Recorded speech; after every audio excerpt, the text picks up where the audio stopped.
de 40 años de experiencia en el ramo de la tonería y pintura para sus vehículos nos hacen que seamos los mejores en los llanos orientales. Acacías, Guamal, San Martín, Castilla la Nueva, Granada, Villavicencio, entre otras. Freddy Mendoza les espera para tener el gusto de atenderlos. Para mayor información, comuníquese con nuestro número de WhatsApp.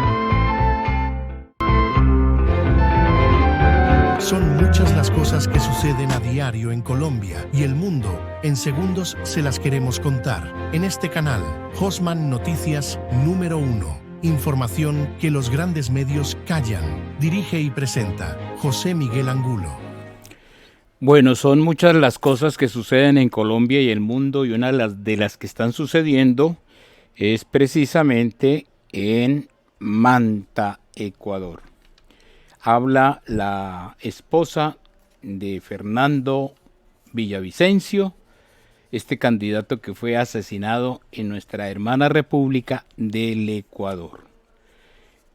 Para eso la van a entrevistar en Caracol. Gustavo Gómez y su compañera periodista la van a entrevistar.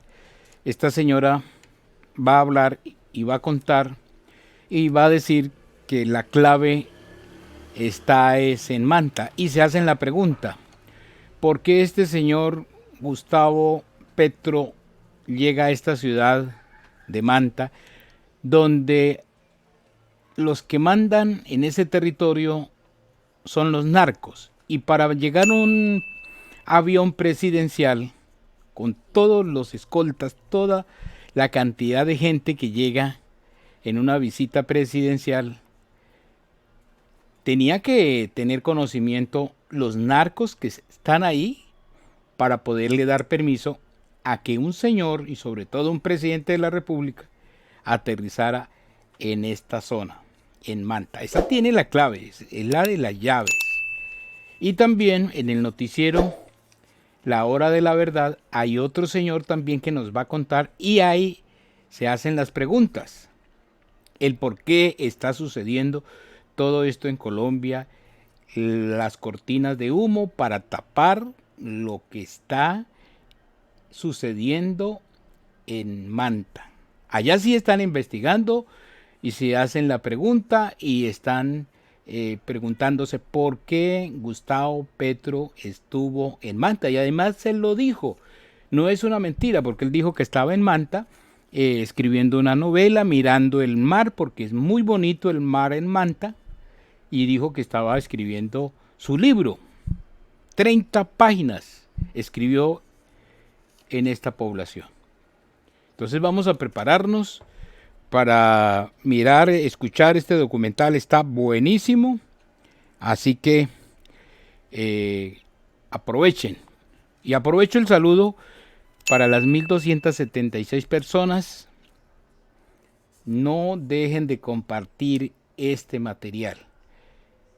Y lo que nos dice este señor de el noticiero La Hora de la Verdad, hay unas esperanzas, hay un poquito de esperanzas que en el 2026 hayan elecciones. Y da los puntos por qué razón sí hay elecciones en el 2026. Porque en este momento la gran mayoría de medios, la gran mayoría de compatriotas colombianos que queremos la libertad, queremos nuestra democracia, estamos diciendo que está en alto riesgo las elecciones del 2026. ¿Por qué? Porque así ha sucedido en nuestros países, como lo que sucedió en Venezuela, lo que sucedió en Cuba, lo que ha sucedido en Nicaragua, lo que sucede donde estos regímenes, estos dictadores llegan para atornillarse.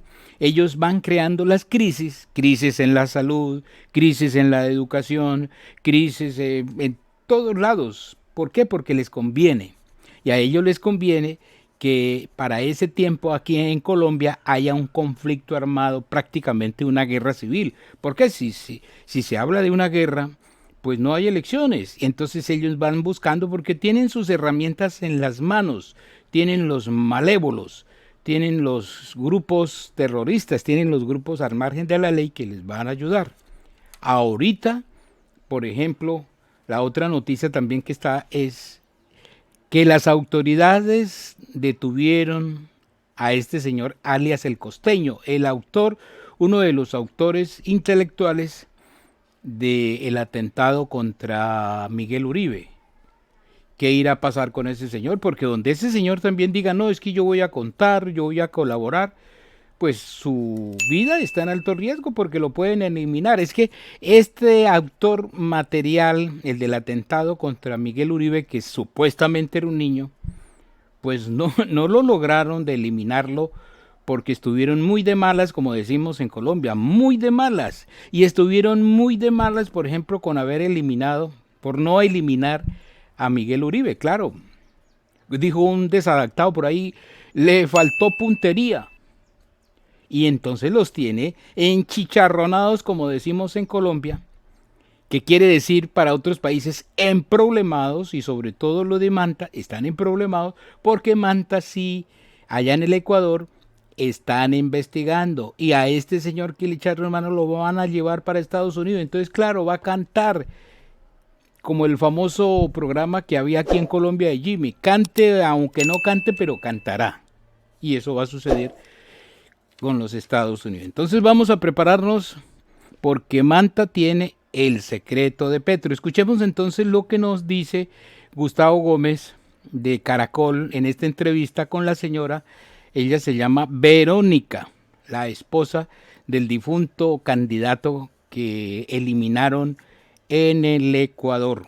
Y ahí cuenta también esta señora que el hijo de Gustavo Petro fue denunciado por este señor Villavicencio. O sea, el señor Villavicencio, Fernando Villavicencio, vino aquí a Colombia y denunció directamente al hijo de Gustavo Petro. A Nicolás Petro lo denunció por recibir dinero del narcotráfico. Eso lo está diciendo la señora, ¿sí? Y vamos a escuchar. Bueno, vamos con la información, entonces ánimo, hay que compartir, si les parece interesante este material, no dejen de entregárselo a otras personas, porque aquí somos un grupo de colombianos que queremos nuestra libertad y nuestra democracia.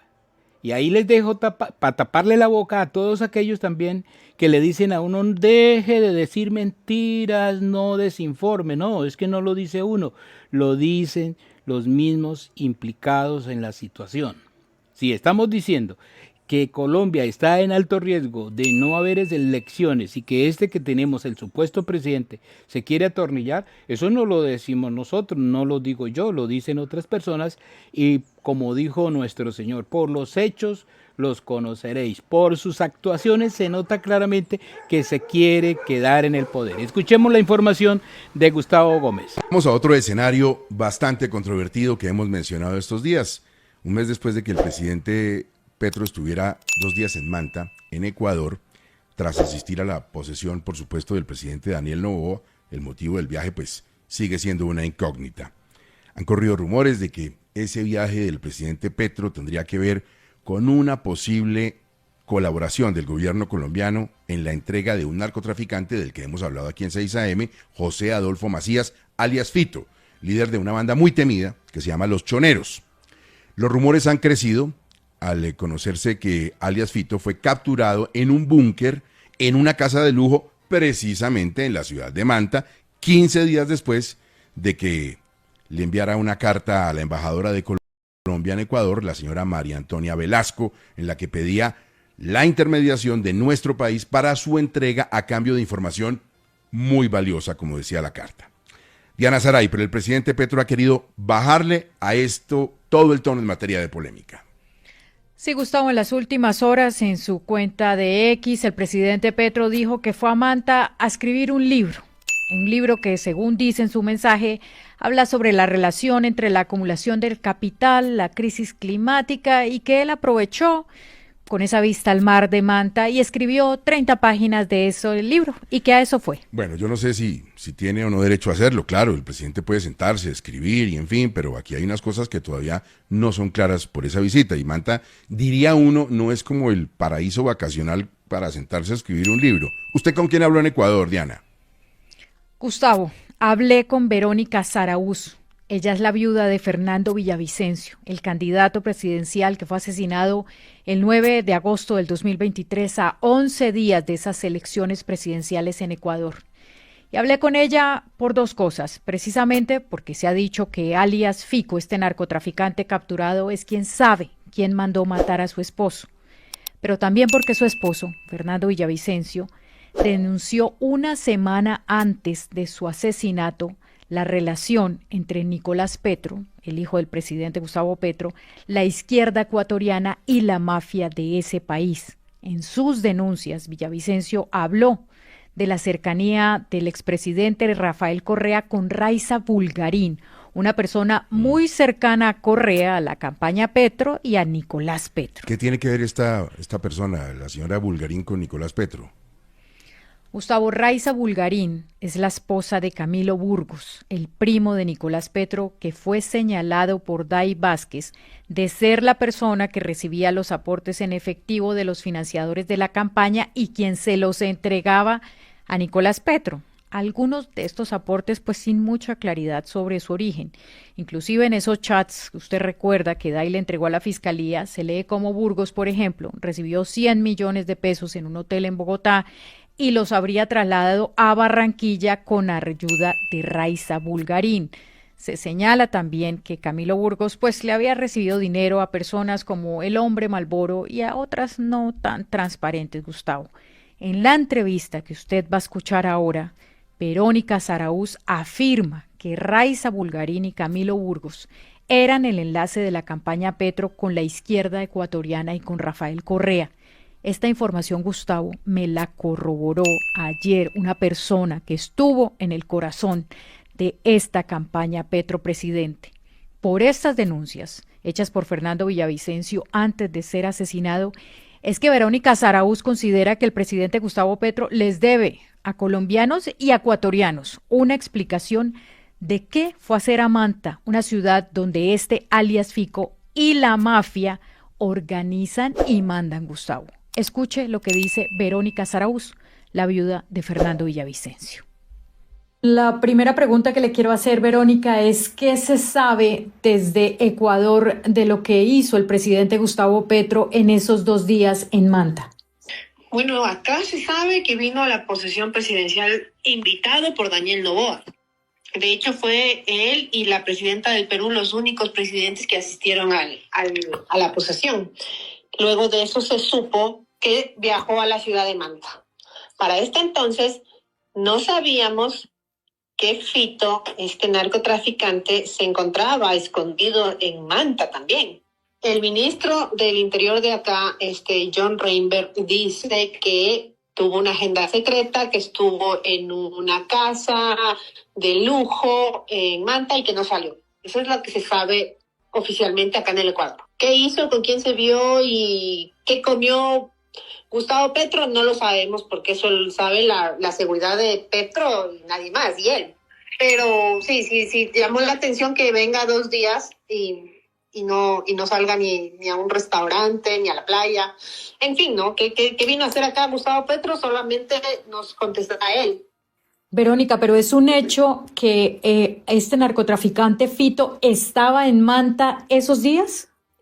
Bueno, primero tenemos que saber quién es Fito. Fito es líder de la banda, acá una banda ya que se le conoce como un grupo de delincuencia organizada, además que a través de un decreto presidencial ya se les reconoce como terroristas, como un grupo de terroristas en el Ecuador, y que lidera la banda de los choneros a raíz de la muerte de otro narcotraficante que fue asesinado en la ciudad de Manta también, que le conocían como Rasquiña.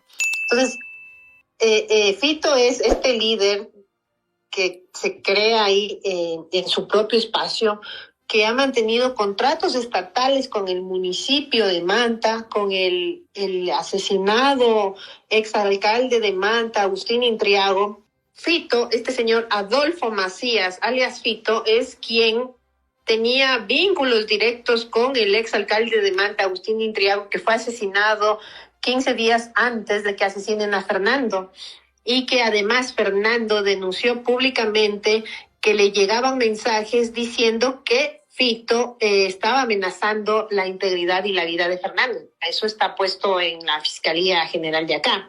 ¿Qué más hace Fito acá en el país? Bueno, salió como salir de su casa, porque no se fugó haciendo un plan haciendo huecos como lo hace el Chapo Guzmán, sino salió por la puerta principal de la cárcel, ya estando de presidente Daniel Noboa, ¿no? Se fugó en enero del 2024. Y todo este tiempo entendería yo que el gobierno estaba tras la pista de dónde estaba escondido este señor Fito, pero todos sabemos que estaba en la provincia de Manabí. ¿En qué lugar? No lo sabemos, pero le encontraron en esta casa en la ciudad de Manta y que a poquísimos días de lo que es a poquísimos días, estamos hablando casi de par de meses de la posesión de Daniel Noboa. Entonces, sí, Fito debió haber estado en Manta cuando el presidente Gustavo Petro estuvo ahí también con una agenda secreta. Llama la atención, ¿no? Verónica, la Cancillería colombiana ha confirmado que efectivamente hubo una carta a la que llegó a la Embajada de Colombia, inclusive a la vicepresidencia, entiendo, de Ecuador, en la que alias Fito pedía como que Colombia fuera garante de su entrega. La Cancillería ha confirmado que existe esa carta, pero ha dicho que desconoce la veracidad y que sea Fito el verdadero autor. ¿Usted ha escuchado algo sobre esa carta? Sí, de hecho la carta acá está generando mucha polémica porque se dice que, bueno, el número de cédula corresponde a la identidad de este señor Adolfo Macías, que la carta llegó, no sabemos en qué circunstancias, a la Embajada de Colombia. También tendrá que responder Cancillería de Colombia. Acá lo que se está diciendo es que, de hecho, el ministro el día de ayer ha confirmado que en efecto hizo una videollamada de más de 20 minutos con Adolfo Macías, alias Fito. Entonces dice que al final del día no se llegó a tener una negociación entre el gobierno de Ecuador y el narcotraficante para que se entregase, sino que la captura de él fue producto de la inteligencia militar y policial. Esa es la versión que nos da el señor ministro del Interior ahora, pero de que se entrevistó vía telefónica, por videollamada, de que se vieron, sí es real, y la carta lo dice, que en la carta que fue escrita antes, dice que sí se entrevistó vía telefónica con el ministro del Interior. Entonces, alguien está diciendo la verdad y alguien está mintiéndonos a todos los ecuatorianos y a todos los colombianos. Verónica, cuando asesinaron a su esposo, usted mencionó a Piedad Córdoba y a Alex Saab como personas que tendrían vínculos con estas mafias que estarían detrás del asesinato de su esposo. ¿Qué ha pasado con esas denuncias? De hecho, Fernando viajó a Colombia para entregar documentos a la fiscalía de allá sobre los vínculos de Piedad Córdoba y Alex Saab en los negociados de Nicolás Maduro. Entonces, ya era una trama internacional.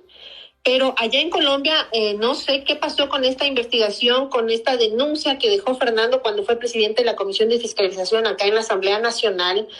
Y luego Fernando es asesinado y luego también muere la señora Córdoba y todo queda en el aire. Y luego Estados Unidos libera a Alex Saab y entrega a Nicolás Maduro a este señor y no pasa nada con esta denuncia. No sé si en Colombia se logró investigar algo de lo que Fernando dijo, pero todo quedó en la nada tras el crimen de Fernando. Verónica, para recordarle a la audiencia cómo fueron esas relaciones que usted denunció, cómo serían, cómo funcionarían esas relaciones de Piedad Córdoba y Alex Saab con la mafia.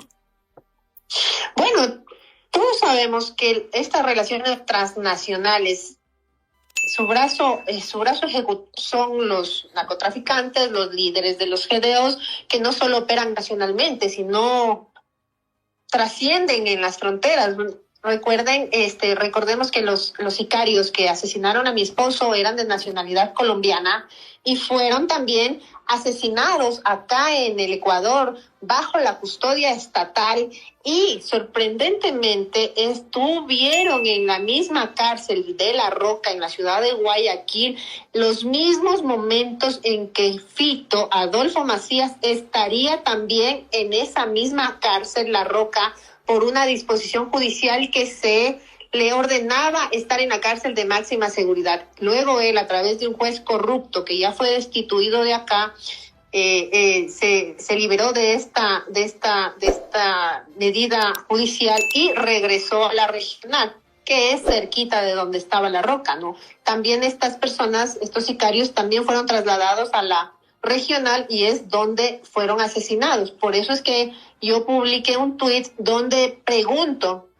qué sabe Adolfo Macías sobre el crimen de Fernando, porque él casualmente estuvo los días antes de que los sicarios sean asesinados y después de que fueran asesinados. Entonces, siendo él el líder de la cárcel, un narco jerárquicamente dentro de una prisión, es el que manda, él debía saber qué pasó con los sicarios, porque acá en el país no se ha investigado qué pasó con la muerte de los sicarios, un hecho que causó conmoción, y para el proceso de investigación del crimen de mi esposo es fundamental saber qué actores estatales estuvieron en cierta complicidad con el crimen de los sicarios.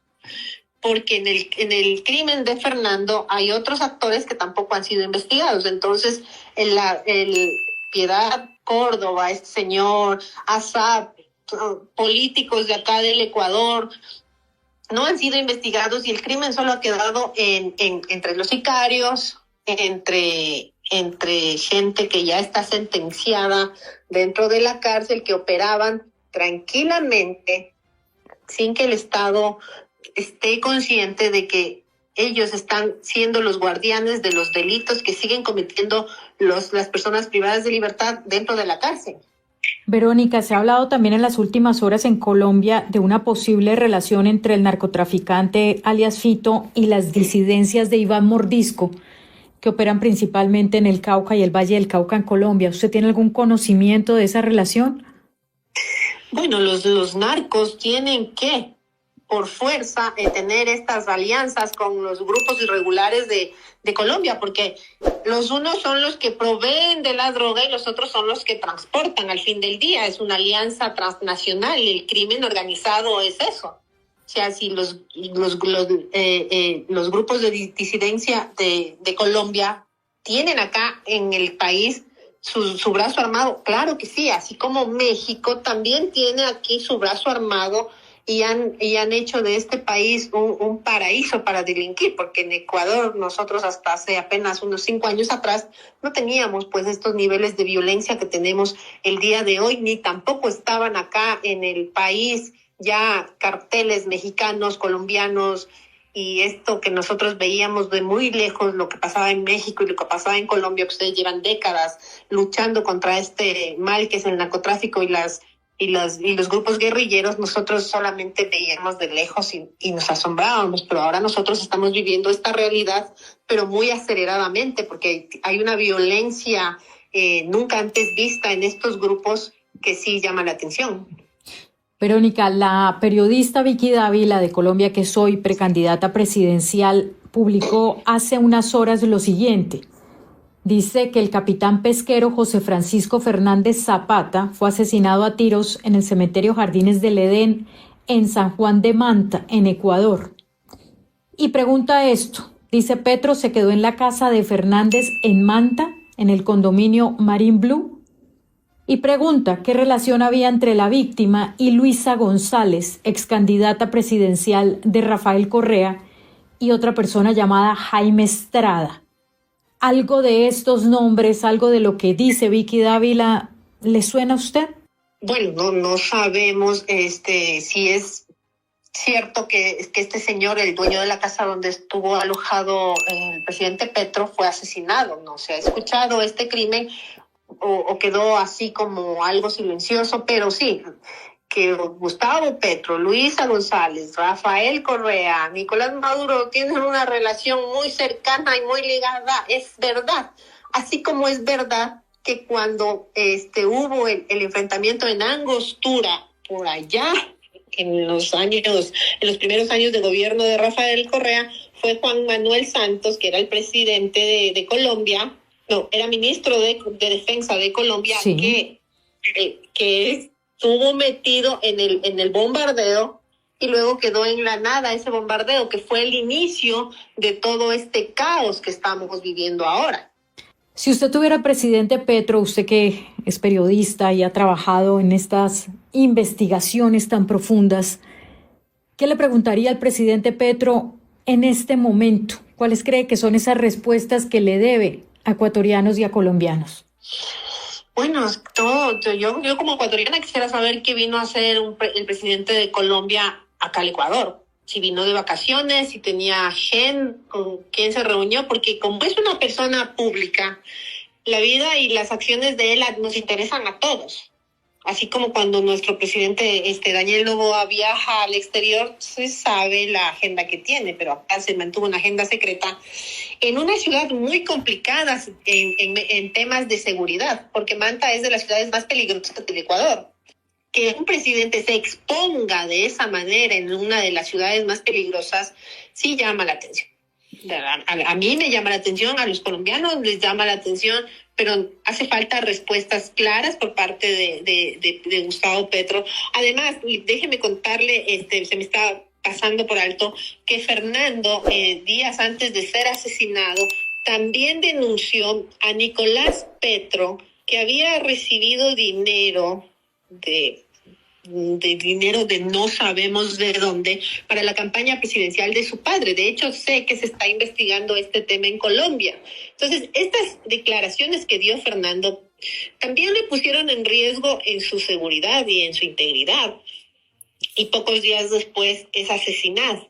No estoy diciendo que el presidente de Petro tenga que ver con el crimen de Fernando, pero sí sus declaraciones pusieron mucho más enfoque en el candidato presidencial, que de llegarse a ser presidente iba a ser una pieza incómoda para todos los políticos, para los grupos económicos que están vinculados de una u otra forma al narcotráfico. Y estos grupos no solamente operan acá en el Ecuador, operan en Colombia, operan en el Perú, y así estamos, porque las fronteras son solamente una puerta que se abre y se cierra. Verónica, Fernando Villavicencio denunció la financiación ilegal de Nicolás, mejor dicho, que Nicolás Petro recibió dinero para la financiación de la campaña, ¿es lo que usted me está diciendo? Así es, él denunció. De hecho, si usted busca los últimos videos de Fernando, él denuncia a Nicolás Petro, que ha utilizado dinero oscuro, dinero ilícito para la campaña presidencial de Gustavo Petro. Esto lo denunció a raíz de que acá en el Ecuador nosotros tuvimos elecciones seccionales, y Fernando también denunció que los alcaldes y prefectos fueron financiados por dineros ilícitos. Y también nombró a a una señora que se llama Raiza Bulgarín, novia en ese entonces del primo de Nicolás Petro. ¿Esta Raiza Bulgarín qué hacía? Ella era una candidata a la alcaldía de Esmeralda, si no me falla la memoria, por la Revolución Ciudadana. Entonces, ella era el nexo entre Nicolás Petro y la Revolución Ciudadana, porque no podemos dejar de mencionar esta amistosa relación que tiene Gustavo Petro con Rafael Correa y toda la política que ellos manejan. Verónica, Manta es un lugar para que un presidente se pierda 2 días a vacacionar, a descansar.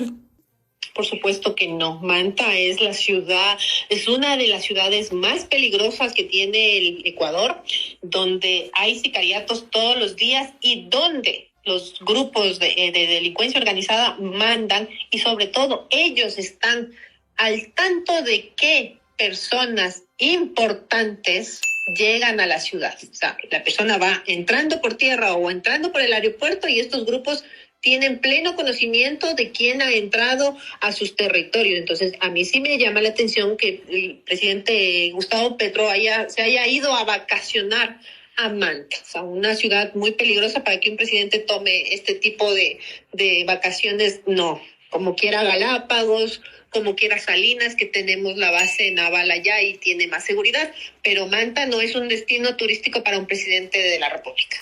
Este condominio Marine Blue, ¿qué características tiene? ¿Quiénes viven allí? Desconozco quienes viven, pero estos condominios normalmente son urbanizaciones privadas donde tienen canchas de tenis, fútbol, tienen piscina, tienen salida a la playa, pero aún así una persona con el nivel de jerárquico de un presidente no tiene todas las garantías para que no pueda ser víctima de algún atentado o algún acto de delincuencia. Entonces, Manta no es un destino turístico para un presidente de ningún país.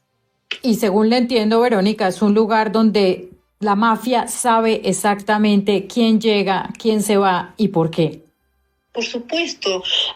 Nos acabamos de enterar que en la captura de Adolfo Macías, uno de sus guardias de seguridad era un funcionario municipal que cobra sueldo todos los meses. Entonces estamos hablando de una red de espionaje que tiene pleno conocimiento de todas las actividades que se desarrollan en la ciudad. Entonces, que Petro haya aterrizado, porque el avión presidencial de Colombia estuvo en la pista del aeropuerto de Manta. ¿Eso está comprobado? Sí. Por supuesto que sí. Entonces, todos los líderes de los grupos delincuenciales en Manta estuvieron al tanto de que Gustavo Petro estuvo en esa ciudad todos los días que él estuvo ahí. Más allá de si tuvieron o no tuvieron contacto, que jamás me atrevería a decir que tuvo o no tuvo reuniones con esta gente, pero ellos estaban al tanto de que Gustavo Petro, estaba en Manta.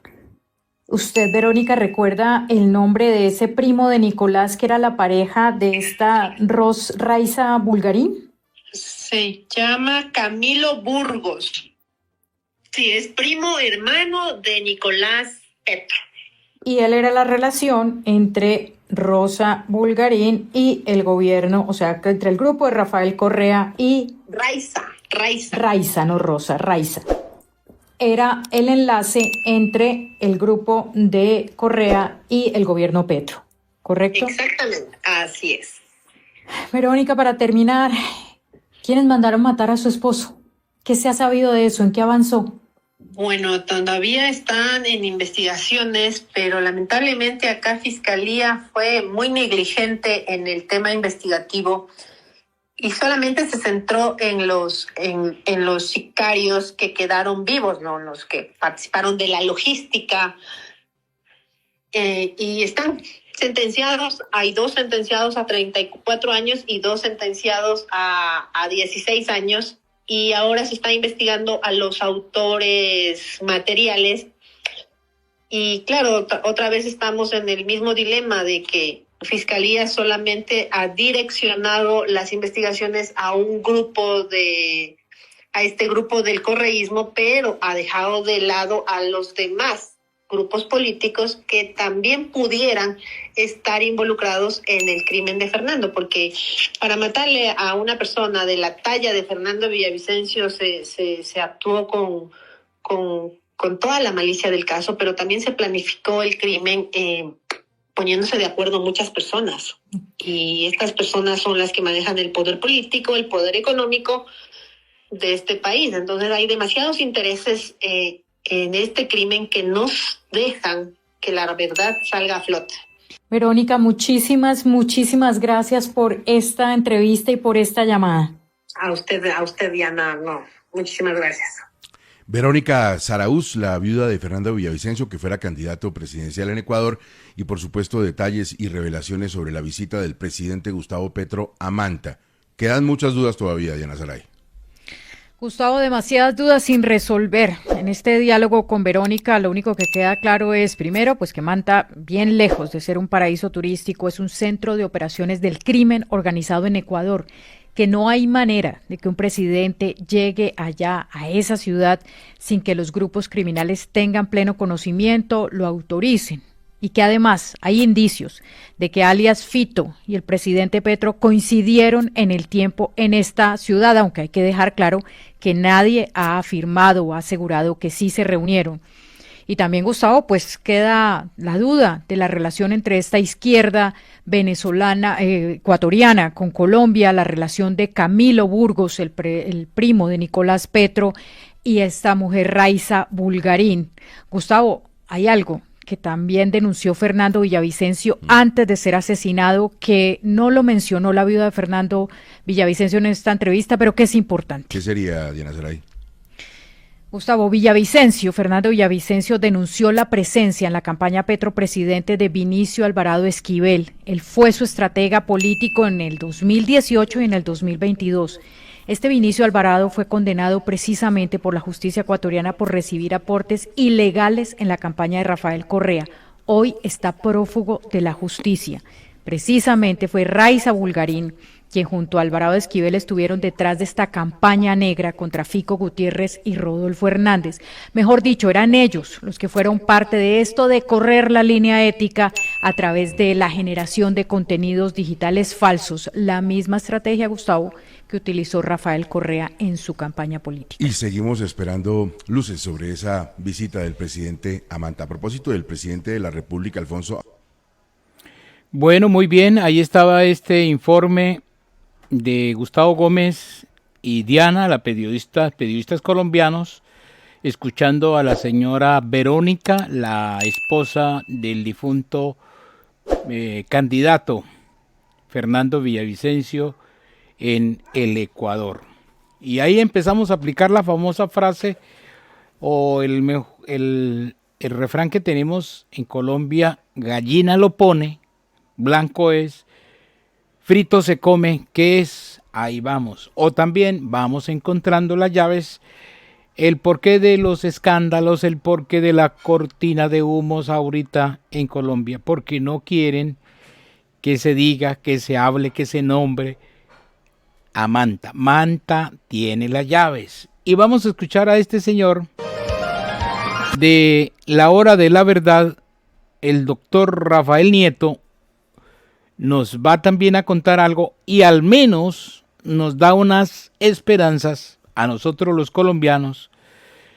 Al final de la entrevista va a dar una esperanza, entonces escuchen muy bien. Si les parece interesante este material, espero que lo compartan, inviten a otros, compárteselo al tío, al primo, a la comadre, al que sea, porque aquí estamos es para defender nuestra democracia, defender nuestra libertad, nosotros los colombianos. Para eso estamos aquí, en este canal. Así nos insulten, así digan lo que digan, que decimos mentiras, que para qué desinforman. No, los mismos hechos nos van contando la situación y le aplicamos. La verdad triunfa sobre la mentira, el bien triunfa sobre el mal.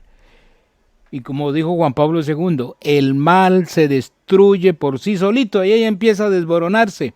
O la famosa frase que pronunció nuestro Señor, que también dijo que bajo el cielo, entre el cielo y la tierra, no hay nada oculto. Eso se sabrá, porque es que hay una promesa de nuestro Señor, dijo: la sangre de tu hermano Abel clama ante mí. Y quienes lo hayan hecho, quienes hayan asesinado a este señor Villavicencio, se va a saber, que no puede ser mañana, pero se va a saber. ¿Por qué? Porque entre el cielo y la tierra nada hay oculto. Vamos a escuchar a este señor, al señor Rafael Nieto, que nos tiene algo importante, una esperanza, una luz en medio de toda esta oscuridad. Y escuchémoslo, tomado del noticiero La Hora de la Verdad, también es un canal patriota, que estamos para defender a Colombia, nuestra tierra querida. Escuchemos entonces la entrevista del noticiero La Hora de la Verdad. En la hora de la verdad, el invitado del día. Presenta Colsubsidio, con todo lo que te mereces.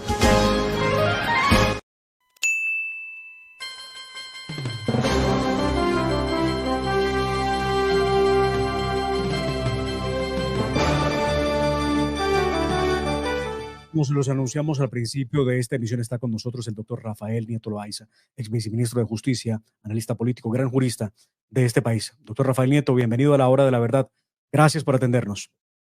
Demar, muy buenos días para ustedes. Me da mucho gusto acompañarlos de nuevo esta mañana. Pues muchas gracias. Doctor Rafael, el país está preocupado porque hay gente que cree que no habrá elecciones. Y quiero empezar a hablarle por el tema de Thomas Gregg, la renuncia de Laura Sarabia.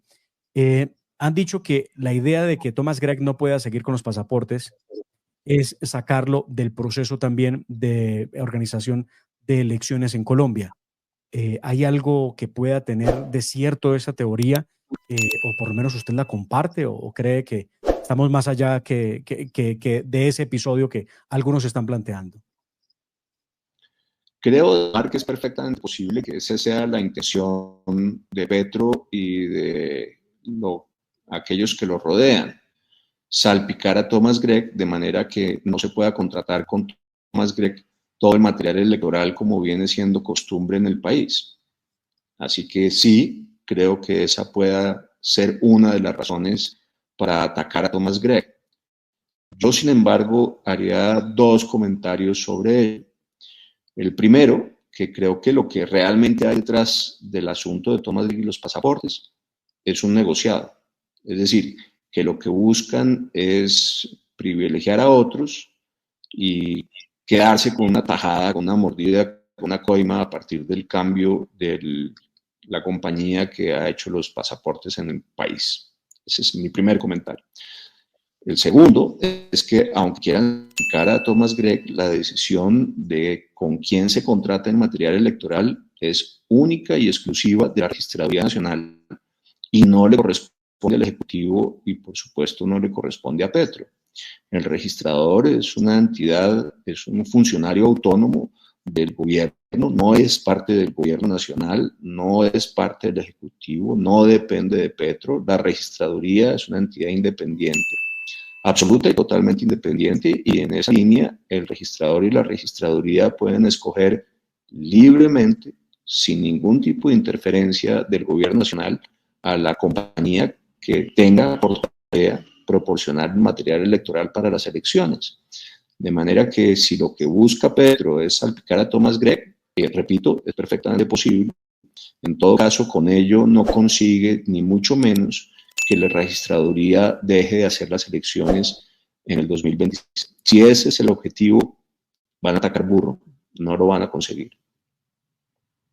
Ahora, este intento de Petro, una vez más, por dañar las relaciones con los Estados Unidos, ¿a dónde nos puede conducir, doctor Rafael? Esperábamos nosotros que hubiera un comportamiento mucho más estable, pero con Petro no se sabe. Todos los días lanza una bomba de humo y terminamos en un enredo diferente. Su opinión sobre esa crisis que Petro está incubando con los Estados Unidos. Demar, lo primero que uno tendría que resaltar, en mi opinión, es que el culpable de la crisis es Petro, en al menos dos direcciones. La primera, porque son sus declaraciones irresponsables, sin pruebas, sin fundamentos, sin lógica alguna, contra 3 congresistas norteamericanos a quienes acusa de participar en un intento por deponerlo, lo que genera la reacción desde Washington de llamar a consultas al encargado de negocios McNamara de Washington en Bogotá. Ese es claramente el origen del problema. Y así lo dijo con todas las letras el secretario de Estado, el equivalente a nuestro canciller de los Estados Unidos, Marco Rubio, que dijo que esas declaraciones de Petro eran inaceptables y que en consecuencia se llamaba a consultas al encargado de negocios McNamara. Ese es el primer punto. Creo que hay que resaltar. Además, el mismo Petro ahonda el problema, porque en lugar de recoger esas declaraciones que, repito, son irresponsables, no tienen prueba, no tienen fundamento y que generan esta crisis, lo que hace en respuesta a Washington es llamar a consultas también a Daniel García Pena, nuestro embajador en los Estados Unidos. Es decir, ahonda la crisis. Eso primero. Pero segundo, uno tendría que poner sobre el tapete también que la crisis solamente le sirve a Petro, no le sirve al país.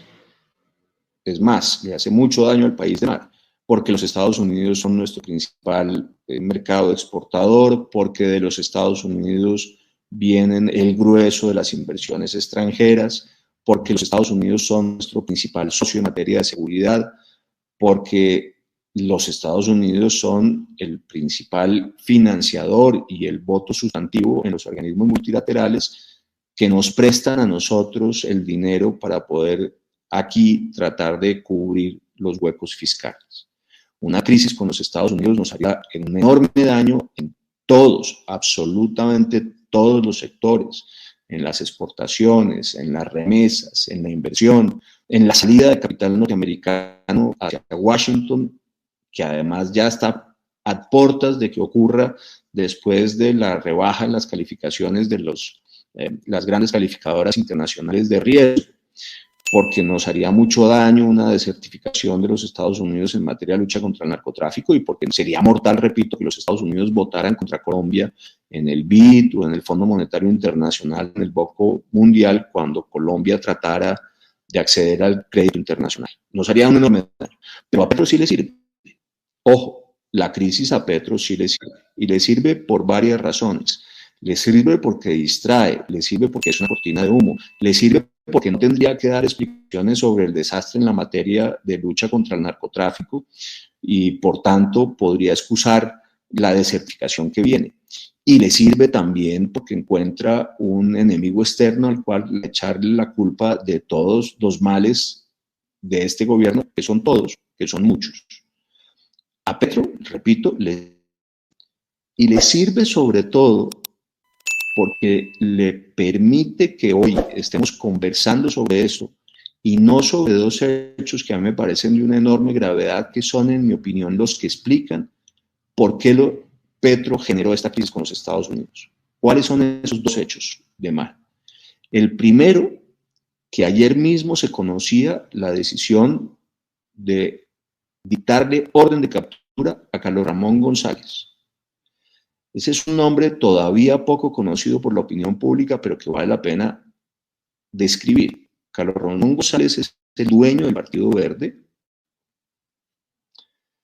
ficha clave en la coalición del Pacto Histórico, exmiembro del M-19, que fue director de inteligencia de Petro y además su jefe de presidencia, y que en su calidad de jefe de presidencia participó en el saqueo de la Unidad Nacional de Gestión de Riesgos y Desastres y ordenó el soborno de los presidentes del Senado y la Cámara y de otros congresistas para aceitarle los proyectos de ley a Petro en el Parlamento. Eso es Carlos Ramón González. En otro país de mar, medianamente serio, y el nuestro desafortunadamente no lo es, el escándalo de Carlos Ramón González, el segundo del gobierno, ordenando soborno de congresistas para beneficiar al presidente, habría llevado a que todos estuviéramos exigiendo la renuncia de Petro. Primero, por su responsabilidad política. Y segundo, porque la pregunta de quién le dio la orden a Carlos Ramón González de saquear la Unidad Nacional de Gestión de Riesgos y Desastres y sobornar a los congresistas no está respondida, pero es claro que el único beneficiario es Petro. Pues bien, por cuenta de este escándalo en los Estados Unidos de mar, no estamos hablando de eso. Pero tampoco estamos hablando, y es para lo que también le sirve a Petro, de Manta y de lo que pudo haber ocurrido en Manta y lo que significa Manta en la política de hoy y eventualmente en las elecciones que vienen. Me explico. Petro, en lugar de ir solamente a la posesión de Daniel Noboa, a quien antes había deslegitimado, va a la posesión, hace unas declaraciones que generan una fuerte reacción desde Quito y después se va a Manta supuestamente a una agenda privada. ¿Quién pagó el viaje a Manta? ¿Quién pagó la casa donde se quedó Petro en Manta? ¿Quién pagó en general los gastos de esa agenda privada? No se ha respondido. Pero tampoco de quién era la casa, ni con quién se reunió Petro en esa casa. Y digo que eso que en principio podría ser, repito, agenda privada, no lo es. Y es muy importante tener respuesta que no tenemos. Porque en paralelo, una de las líneas de investigación del atentado de Miguel Uribe dice que ese atentado pudo haberse ordenado desde Manta. De manera que, muy mala coincidencia, si es que es una coincidencia, que Petro se haya ido a Manta sin dar explicaciones y que no sepamos en casa de quién se quedó ni con quién se reunió. Y que al mismo tiempo, desde las líneas de investigación, se diga que es perfectamente posible que el atentado contra Miguel Uribe se haya generado por unas órdenes desde Manta. A todas estas se captura en el Ecuador a Fito, que es el principal narcotraficante ecuatoriano con fines de extradición. Y Fito tiene su centro de operaciones en Manta, que es donde nació y donde tiene el grueso de su estructura criminal. También muy mala coincidencia. Pero Fito tiene además unas conexiones con los grupos violentos colombianos, dedicados todos al narcotráfico, que son los proveedores sustantivos de la droga que salía de Colombia, llegaba a Ecuador y Fito exportaba. Grupos violentos a los cuales se les atribuye una responsabilidad en el atentado contra Miguel Uribe. De manera que hay mal pensados que dicen que es perfectamente posible que se haya ordenado el atentado contra Miguel Uribe en Manta. Pero Fito no iba a tomar una decisión de esas solito. O los narcotraficantes del grupo de Fito, o los narcotraficantes que operan en Manta. Esa decisión tendría que haber sido ordenada por alguien. ¿Por quién? Porque a Fito le es diferente Miguel Uribe. ¿A quién le interesaba que en Colombia se atentara y se asesinara a Miguel Uribe? ¿A quién? Miguel Uribe, el senador más votado de la oposición, y Miguel Uribe, el precandidato del Centro Democrático con más posibilidades de ser finalmente escogido como el candidato del partido más importante de oposición. ¿A quién? Porque si lo que tenemos aquí es un crimen de Estado, este año que viene de mar va a ser muy difícil y sumamente peligroso. Pues bien, el señor Petro debería estar hoy dando explicaciones de con quién se reunió en Manta, en la casa de quién se quedó, quién pagó esos gastos y quitándonos de encima todas las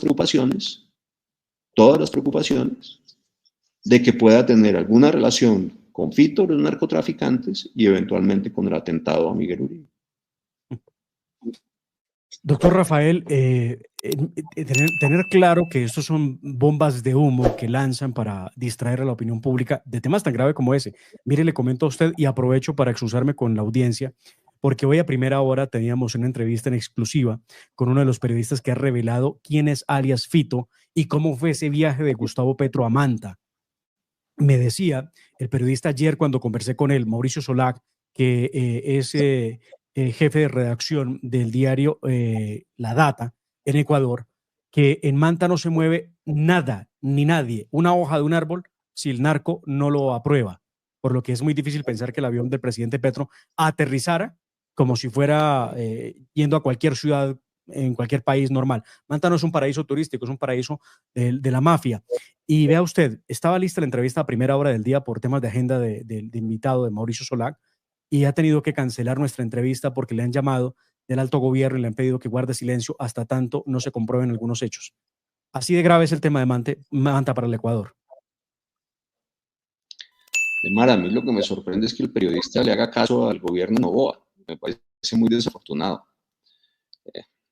Ojalá el periodista saliera y contara lo que él sabe, independientemente de lo que Noboa piense, porque las preocupaciones de Noboa pueden ser unas diferentes a las que tenemos nosotros aquí. A Noboa le puede interesar preservar algún tipo de relacionamiento con Petro, a Noboa le puede interesar tener un mecanismo para pisarle la cola a Petro y sacar ventaja de ello, a Noboa le puede interesar que Ecuador no quede de ninguna manera relacionado con el atentado de Miguel Uribe. Digamos, hay múltiples razones por las cuales a Noboa le puede interesar un desarrollo de estas conversaciones de que sea distinto a lo que nosotros quisiéramos. Lo que Colombia necesita saber es la verdad. La verdad. ¿Qué fue lo que pasó en Manta? Porque, repito, Petro no se debe estar dando el lujo de generar cortinas de humo para evitar estas respuestas, que son muy importantes. Es que puede ser una coincidencia. No creo que nadie en este momento pueda afirmar que efectivamente estamos frente a un crimen de Estado. Pero qué mala coincidencia. Es que un presidente colombiano jamás tendría interés alguno de ir a Manta, nada. A nada. Manta no es un destino turístico. Manta no es relevante para nadie en Colombia, salvo para los narcotraficantes, por la presencia de Fito, por su impacto en la criminalidad en esa ciudad y por el relacionamiento que tiene Fito con los narcotraficantes colombianos. Y por supuesto, repito, por una muy mala coincidencia de que hay una línea de investigación que mostraría que detrás del atentado a Miguel Uribe están los grupos violentos colombianos, todos vinculados con la mafia, y que eventualmente la orden se haya dado desde Ecuador y en particular desde Manta. Muy mala coincidencia, pero nos tienen que aclarar si es eso, una coincidencia nada más, o si en realidad estamos, repito, frente a un crimen de Estado. El tema de Gustavo Petro y subirse en la tarima con bandidos, en este caso que tienen su influencia en el Valle de Aburrá, y anunciar que hará cosas de estas, de subirse con criminales que están en las cárceles, en el contexto de la paz total en las tarimas. ¿Esto no es una amenaza directa contra las víctimas y contra el país? Tenerlos de la mano, pero peor todavía, y eso no me deja de taladrar la cabeza. Increíble que el ministro de Defensa comparta tarima con 9 bandidos de alta peligrosidad en ese tarimazo de Medellín hace unos días. Demar, las relaciones entre Petro y este gobierno y los criminales son muy viejas. Pues Petro fue un criminal, eso primero. Pero segundo, durante su campaña ya no hay la menor duda,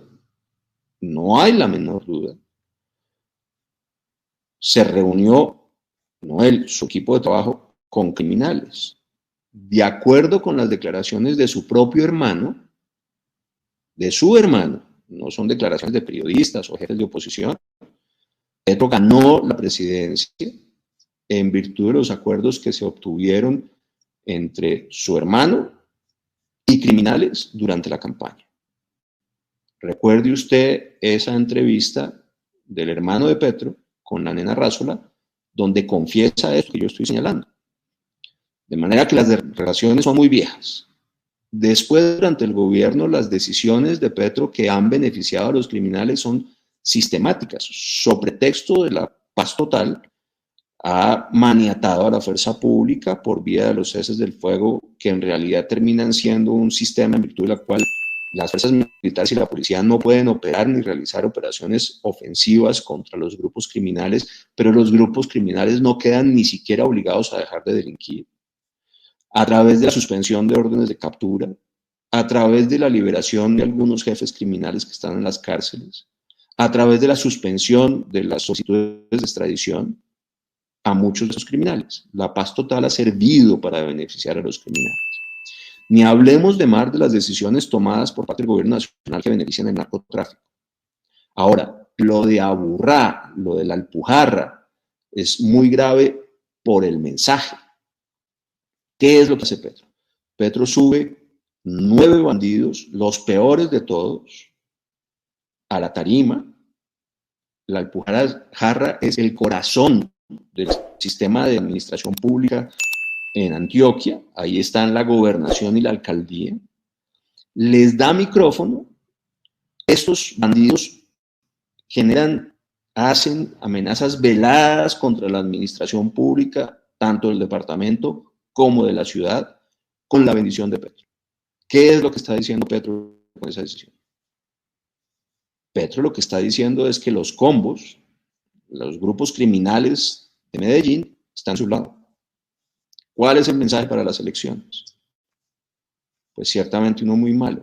Y si este ejercicio lo repite en otras ciudades, el mensaje se vuelve a repetir. Un mensaje que dice, los bandidos, los criminales son mis aliados. muy mala decisión, y peor todavía si se suma al atentado a Miguel Uribe, cometido por bandidos. Sabemos que detrás del atentado contra Miguel Uribe había grupos criminales. No fue un ejercicio en virtud del cual un loquito sacó un revólver o una pistola Glock y intentó asesinar a Miguel Uribe. No, sabemos que detrás de eso había estructuras criminales, grupos violentos, los mismos a los que Petro beneficia sistemáticamente, a los mismos que está subiendo a las tarimas. Muy mal mensaje para las elecciones. Doctor Rafael, por último, una pregunta dificilísima que le quisiera hacer. En medio de estas nuevas circunstancias y de lo que va pasando en el país, ¿usted cree que Colombia derrotará y Petro saldrá del poder, como ayer decía que lo haría feliz el 7 de agosto una vez termine su presidencia? No tengo la menor duda de Mar. No es una pregunta dificilísima. Yo creo que Petro está haciendo todo lo posible por quedarse, repito, todo lo posible. Ha examinado la idea de que haya un pacto entre Santos y las FARC que es de carácter supraconstitucional y que para cumplir ese pacto había que quedarse más después del 7 de agosto del 2026. Una idea además craneada entre su canciller Leiva, que hoy acusa de golpista, y su actual ministro de Justicia, Montealegre. Ha explorado la idea de una Asamblea Popular Constituyente, antes y ahora. Ha explorado la posibilidad de suspender las elecciones por vía del estado de excepción. Ha explorado la idea de una consulta popular.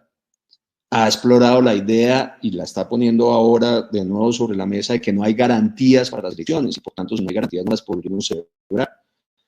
Él sistemáticamente pone sobre la mesa alguna vía, algún mecanismo, algún instrumento, algún procedimiento, alguna excusa para poderse quedar. Eso es real. Petro se quiere quedar, pero no puede. ¿Por qué? Porque los factores de poder no están alineados para que se pueda quedar. Aquí va a haber elecciones a pesar de Petro. Va a haber elecciones porque hay un Congreso que va a impulsar las elecciones.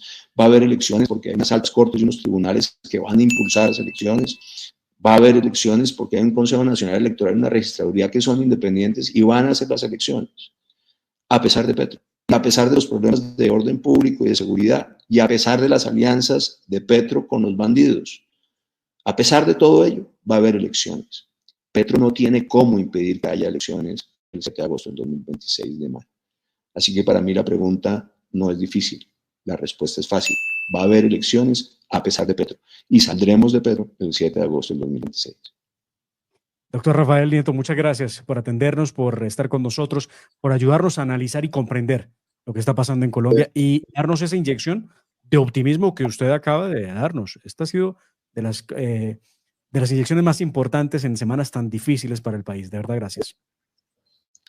Con mucho gusto, muchas gracias por la invitación de Marc. Que tengan todos muy buenos días en la hora de la verdad. Muchas gracias, claro que sí. Era el doctor Rafael Nieto Loaiza, ex viceministro de Justicia, ex precandidato presidencial a la República. Estaba con nosotros aquí en la hora de la verdad. Y no se muevan. Regresamos para hablar con ustedes al oído. Hechos, acontecimientos que están ocurriendo ahora mismo en Colombia. Interesante la información del noticiero La Hora de la Verdad y del doctor Rafael. Buenísimo. Y da el tic de esperanza para nosotros los colombianos. Los factores de poder. Nos ayuda los factores de poder aquí en Colombia para que este sistema, este señor, no se quede atornillado en el 2026. El Congreso de la República, el señor registrador nacional del Estado Civil, la justicia, los magistrados, los factores de poder, no podrá brincar por encima de la Constitución de Colombia. Ha buscado y está buscando, pero dice no podrá porque el tiempo ya no le da. ¿Y quién más nos puede ayudar? Dios nuestro Señor, el Rey del cielo y de la tierra. Así que, colombianos, ánimo, fuerza, compartan, hagan una oración por Colombia. Salvemos a Colombia, nuestra libertad, nuestra democracia. Y para terminar, quiero dejarles esta nota de impacto que también nos ayuda a toda esta manta de duda de lo que está sucediendo en Manta, porque Manta tiene las llaves, o como decimos, gallina lo pone, blanco es, frito se come. ¿Qué es? ¿Qué es? Estamos encontrando las llaves. Verónica Zarauz viuda del asesinado candidato presidencial Fernando Villavicencio, lanzó una dura advertencia sobre la reciente visita de Gustavo Petro a Manta, Ecuador. Fito es el dueño y señor de Manta. No hay manera de que Petro haya entrado y salido sin que los grupos criminales lo supieran, afirmó. Zarauz cuestionó la presencia del mandatario colombiano en una de las ciudades más peligrosas del país vecino, epicentro del narcotráfico. Manta no es un lugar para que un presidente vaya a vacacionar, es donde manda la delincuencia organizada, añadió.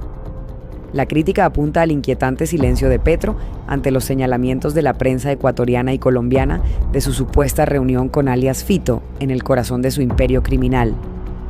La viuda del político asesinado también recordó que su esposo había denunciado la financiación ilegal de la campaña de Gustavo Petro y el papel de su hijo Nicolás, recibiendo dineros ilícitos en sociedad con Raiza Bulgarín, entonces novia y hoy esposa de Camilo Burgos, el primo de Nicolás Petro. Impacto 24/7, noticias con la verdad. No olvides seguirnos en redes sociales. Bueno, muy bien, con esa nota ya terminamos. Para aquellos que dicen no informe, no diga mentiras, no diga barbarizadas, no diga nada, no diga mentiras, sobre todo le dicen, no, ahí está la información. Muchas gracias, nos vemos en nuestra próxima transmisión. En este momento necesitamos invocar ese valor fundamental de la solidaridad y de la cooperación. Por eso cuando ustedes me preguntan, María Andrea, ¿y qué podemos hacer? Pues mi respuesta es muy sencilla. El poder está en tu celular, a un clic de distancia. Infórmate bien y comparte la información. Así que llegó el momento de ser activos y de participar en la virtualidad. Coge tu celular, simplemente danos like, mira el video completo y compártelo en tus redes sociales. El poder está en tu celular. ¿Te animas?